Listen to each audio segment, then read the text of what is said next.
Have you ever wondered what really makes a physique aesthetic? I'm not just talking about being muscular, but that classic, chiseled, superhero look. Well, it's not an accident. Turns out there's a precise formula, a blueprint, that sculpts that perfect V-taper. And today, we're gonna break it all down. So let's dive right in. Why do superheroes and those ancient Greek statues look basically the same? I mean, from Michelangelo's David all the way to Captain America, that ideal male form, it looks remarkably consistent, doesn't it? That is not a coincidence. They're all following the exact same underlying principles of proportion. There's a specific, timeless formula for what we find visually appealing. Okay, so check this out. This really shows the crucial difference. Over on the left, you've got that blocky physique. Sure, it's wide and powerful, but the lines are pretty much straight up and down. But on the right, that's the V-taper. You see how the broad shoulders just flow into a narrow waist? That shape, right there, is the entire foundation of what we're talking about. It's everything.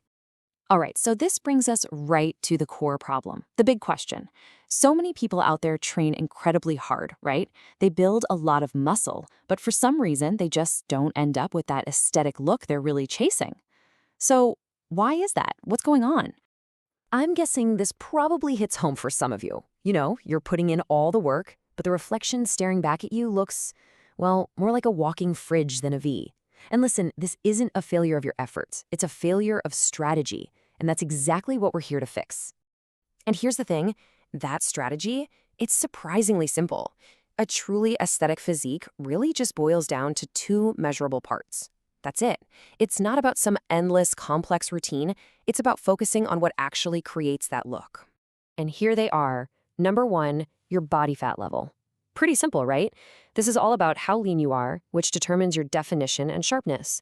And number two, and this is the one most people get wrong, it's your proportions. See, it's not just about having muscle. It's about where you put that muscle. So let's take a closer look at body fat. Now, while some people are out there chasing that super ultra-shredded less than 10% look, the real aesthetic sweet spot, it's right in that 10 to 15% range. In that zone, you're lean enough for all your muscles to really pop, but you're not so lean that you start looking unhealthy or stringy. Okay, now for that second factor. And listen, this is the real game changer, the shoulder to waist ratio. This one single measurement is pretty much the mathematical key to creating that powerful V-taper illusion. It's all about one thing, creating a massive contrast between how wide your shoulders are and how narrow your waist is. And this is the magic number you're aiming for, 1.6. It's literally the golden ratio for the male physique. What this means is your shoulder circumference should be 1.6 times bigger than your waist circumference. See, it's not about being the biggest guy in the room. It's about having the absolute best proportions. Okay, so now we have the formula. Awesome. But how do we actually build a body that fits it? Right, let's get into the actual blueprint, and we're going to start with the three specific muscle groups that give you the biggest visual bang for your buck. These three right here are your primary targets. We're going to build width with the side delts, create that full, powerful shape with the upper chest, and really enhance the whole V-taper illusion with the lats. It's a focused, three-pronged attack. All right, first up, the side delts. Now, why are these so ridiculously important? Because adding even just an inch of width to your shoulders dramatically makes your waist look smaller. The key exercise here is the lateral raise, but the real secret is in how you do it. You gotta go light, control the weight, and really think about leading with your elbows. Seriously, forget your ego on this one. Just focus on perfect form. Okay, next on the list is the upper chest. A ton of guys just overdo the flat bench press, and they end up with a chest that kind of sags or looks like it's melting. The fix? It's the incline press. Just by setting that bench to a 30 to 45 degree angle, you completely shift the focus and start building that strong, shelf-like upper chest that just screams aesthetic physique. And finally, we have the lats. Now, if your shoulders build the true width, your lats build the illusion of it. Developing your lats is what creates that incredible wings effect, basically turning your entire torso into a reverse triangle.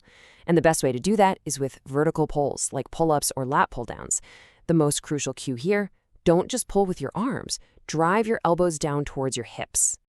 All right, just a quick but really vital point here. While we're all focused on that V-taper, you absolutely cannot neglect your legs. A truly balanced, powerful physique needs a solid foundation. So yeah, don't be that person. All right, so once you've got that foundation built, it's time to add the finishing touches. We're talking about those smaller, often overlooked muscles that really take a physique from just good to wow. So what are they? We're talking forearms, neck, and abs. Believe it or not, these are the three key details that give a sense of real completeness and power to your entire look. You know, well-developed forearms just make your entire arm look way more powerful. And the best part? You don't even need a gym for this.